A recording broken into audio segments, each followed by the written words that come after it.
नमस्कार मित्रांनो, लई आवडतेस तुम्हाला या मालिकेच्या आजच्या भागात आपण बघणार आहोत. सरकार सानिकाला म्हणत असतो, हे सगळं ना तुझ्या पप्पांमुळे झालंय.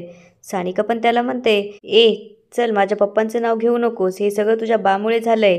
आणि ते हसायला लागतात. सानिका विचारते, बरं मला एक सांग, ही दोन माणसं तुझ्या गावची का माझ्या गावची? त्यावर सरकार म्हणतो, माहीत नाही कोणत्या गावची. तेवढ्यात ती दोन माणसं तिथं येऊन त्यांना विचारू लागतात, अरे तुम्हाला काही याडबीड लागलंय का? थोड्या वेळाने माणसं तुम्हाला मारायला येणार आहे आणि तुम्ही हसताय. त्यावर सरकार म्हणतो, येड आम्हाला नाही तुम्हाला लागलंय आणि आम्ही तुमच्यावरच हसतोय. त्यावर तो माणूस म्हणतो, अरे 5 ऐवजी 10 लाख मिळणार आहेत आम्हाला. त्यावर सरकार म्हणू लागतो, तुम्हाला काय वाटलं आमच्यावर एवढं बक्षीस का ठेवलं असेल? त्यावर ते म्हणू लागतात, त्याच्याशी आम्हाला काही घेणं नाही, आम्हाला फक्त पैशांशी घेणं आहे. त्यावर सानिका म्हणते, आमच्याकडे 2 करोड रुपये आणि त्यामुळेच ती माणसं आमचा पाठलाग करतायत. त्यावर ते विचारू लागतात, 2 करोड? त्यावर सानिका म्हणते, हो, त्या माणसांना 2 करोड रुपये मिळतील, पण तुम्हाला किती? फक्त 10 लाख. त्यावर ते म्हणतात, 10 तर 10, ते का सोडायचे? त्यावर सरकार म्हणतो, सोडायचे, 10 लाख सोडायचे, कारण आमच्याकडनं तुम्हाला 50 लाख मिळतील. त्यावर ती म्हणतात, 50 लाख? आम्ही फसणाऱ्यांमधलो नाही आहे, ह्या आयडिया आता जुना झाला आहे. त्यावर सानिका म्हणते, बघ म्हटले होते ना तुला, ही माणसं चेहऱ्यावरूनच मूर्ख दिसताय. आणि ती पुन्हा हसू लागतात, कारण 50 ऐवजी 10 लाखाची वाट बघत बसले. पुढे सरकार म्हणतो, आणि ते 10 लाख का यांना मिळणार आहे का? जी लोक आपल्याला मारायला आले ती यांनासुद्धा जिवंत सोडणार नाही आहे. त्यामुळे ती माणसं विचारात पडतात. इकडे सगळे ग्रामस्थ जमा होतात आणि आप्पांना विचारू लागतात, अहो आप्पा, कुणाला विचारून हा निर्णय घेतलात तुम्ही? काय गरज होती साहेबरावांकडे जायची? पुढे ते म्हणतात, तुमच्यामुळे आम्ही बेरोजगार झालोय आप्पा. तो साहेबराव म्हणजे राक्षस आहे, त्याला काही फरक पडत नाही एक कारखाना बंद झाला तरी. पण तुमच्यामुळे आमचे पोरं बाळं रस्त्यावर येतील. आता काय करायचं बोला आप्पा, असे गप्प का? त्यावर श्वास म्हणू लागतो, तुमच्यासाठी आप्पांनी एवढं केलं ते विसरलात का? त्यावर ती म्हणू लागतात, आम्ही नाही केलं का आप्पांसाठी? त्यांच्या एका हक्केवर घरदार सोडून कारखान्यावर मोर्चा काढलाय आम्ही. मान्य आहे आप्पांनी आमच्यासाठी खूप काही केलं, पण आप्पासाठी पण आम्ही काही ना काही केलंच आहे ना. आप्पांनी आमच्याबरोबर जे काही केलंय त्याला कोण जबाबदार? त्याच्यामुळे आमची बायका पोरं रस्त्यावर आली आणि त्यांच्यामध्ये वाद सुरू होतो. आप्पा मात्र काही न बोलता शांतपणे उभे राहतात. सई म्हणू लागते, आप्पांच्या डोळ्यात पाणी. पहिल्यांदा आप्पांना एवढं निरुत्तर पाहिलंय. हे सगळं ना त्या सानिकामुळं झालंय, तिला मी आता सोडणार नाहीये. त्यावर मिनल म्हणू लागते, कसला बदला घेतला असेल त्या पोरीनं? कशी अवस्था झाली आहे आप्पांची? त्यावर सई म्हणते, आप्पांची अवस्था फक्त त्या सानिकामुळे झाली आहे, तिचं ना कधीच चांगलं होणार नाही. त्यावर सईचे पप्पा म्हणू लागतात, अरे यात आप्पांची काय चूक आहे? तुम्ही सगळे कसल्या गैरसमजात आहे? हे सगळं आप्पा तिथं जायच्या आधीच तयार होत. साहेबरावाने ती फाईल आधीच तयार करून ठेवली होती, फक्त सह्या बाकी होत्या. तुम्हाला काय माहिती आहे? पण कुणीही काही ऐकायला तयार नसतं आणि ते आप्पांना उत्तर द्या असं म्हणू लागतात. आप्पा मात्र काही न बोलता तिथून निघून जातात. इकडे साहेबराव, जय आणि त्यांची काही माणसं सांगितलेल्या पत्त्यावर येतात. बघतात तर ती दोन्ही माणसं बांधलेली असतात. जय त्यांना बघून विचारू लागतो, फोन कोणी केला होता? त्यावर ते म्हणतात, आम्हीच केला होता, पण ते आमासनी गंडवून इथून निघून गेले. त्यावर जय त्याच्या एक कानाखाली लावून विचारू लागतो, असे कसे गेले? तुम्हाला सांगितलं होतं ना आम्ही येईपर्यंत त्यांना सोडायचं नाही म्हणून. त्यावर ते म्हणू लागतात, त्यांनी आम्हाला 50 आणि हे पण सांगितलं होतं की तुम्ही आमचा जीव घ्याल, त्यामुळे आम्हाला काही सुचलं नाही. त्यावर साहेबराव विचारू लागतात, कधी गेले? त्यावर ते सांगता, आत्ताच गेले. इकडे सावित्री देव पाण्यात ठेवते आणि म्हणू लागते, बाप्पा, हे जे काही चाललंय ना ते लवकर थांबव. मला माझ्या आयुष्यात काही नाही मिळालं तरी चालेल, पण हे थांबव.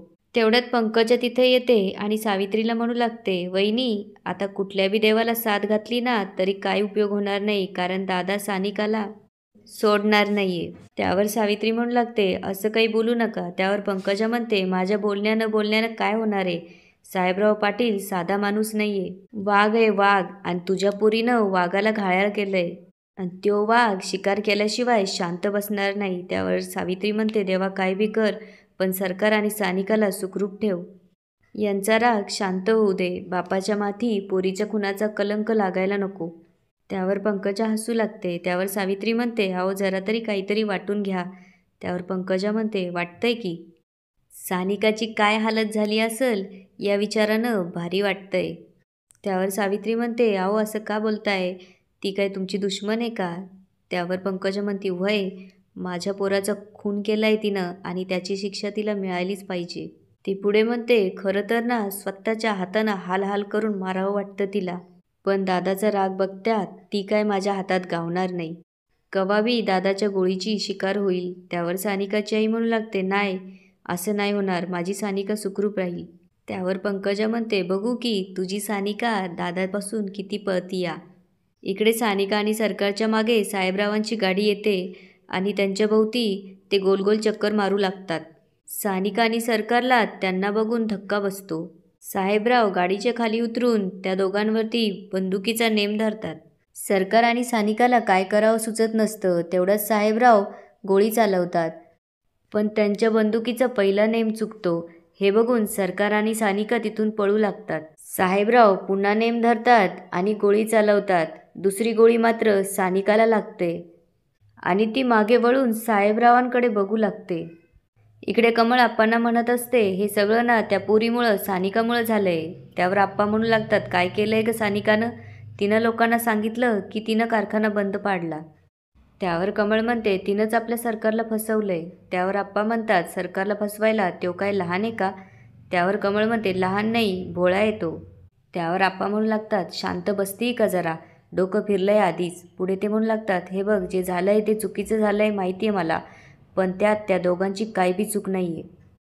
पुढे ते म्हणू लागतात, "त्या दोघांनी लग्न केलंय आणि ती आपलीच सून आहे, त्यामुळे त्यांना इथं सुखरूप आणलं पाहिजे आणि स्वीकारलं पाहिजे."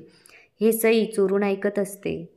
त्यावर कमळ म्हणते, "स्वीकारलं पाहिजे एवढं सगळं होऊ नये." त्यावर आप्पा म्हणतात, "हे बघ, यात सानिकाची काय बी चूक नाही आहे. चूक असेल तर ती साहेबरावची आहे." पुढे ते म्हणू लागतात, "एक लक्षात ठेव, आपला पोरगा खोटं नाव लावून त्यांच्या घरात राहत होता. त्यामुळं पहिली चूक असेल ती सरकारची आहे. आपल्या पोराच्या चुकावर पांघरून टाकून दुसऱ्याच्या पोरीवर दोष देऊ नकोस." पुढे आप्पा म्हणू लागतात, "खरं तर मला असं वाटतं यात कोणाची बी चूक नाही. साहेबराव असं वागतोय त्यामागं काही कारण आहे. ती दोघं पळून गेली त्यामागं बी काही कारण आहे. त्यानं कारखाना बंद केला त्याच्या मागं बी कारण आहे. लोक चिडलीत त्यामागं बी कारण आहे. त्यामुळं कोणाची चूक आहे यावर पांघरून घालून काय चांगलं करता येईल याचा विचार करायचा." आणि ते म्हणू लागतात, "परत एकदा सांगतो कमळ, अगं सरकारच्या जीवावर घरदार सोडून आली आहे ती, त्यामुळे तिला आपण स्वीकारलं पाहिजे." त्यावर सई विचार करू लागते, "आप्पांचं जर आत्याला पटलं तर आत्तापर्यंत तिच्या मनात जे विष पेरलंय ना त्या सगळ्यांची माती होईल आणि हे तर मी होऊ देणार नाही." इकडे सानिकाच्या पाठीत गोळी लागल्यामुळे सानिका खाली पडते. सरकार सानिकाजवळ जाऊन तिला उचलतो. सानिका सरकारला म्हणते, "सरकार, बघितलंत ना, पप्पाने माझ्यावर गोळी चालवली." त्यावर सरकारला खूप वाईट वाटत असते, पण तो सानिकाला म्हणतो, "आपल्याला निघायला पाहिजे, चल उठ." आणि तिचा हात धरून तिला उठवतो. ते परत तिथून पळायला लागतात. साहेबराव त्यांची माणसं त्यांचा पाठलाग करू लागतात. सानिका आणि सरकार जंगलात जातात आणि एका झाडाजवळ थांबतात. सरकार सानिकाकडे बघत असतो आणि त्याच्या डोळ्यात पाणी असतं. याच ठिकाणी आजचा एपिसोड संपतो. आता पुढे काय होणार ते बघूया उद्याच्या एपिसोडमध्ये. धन्यवाद.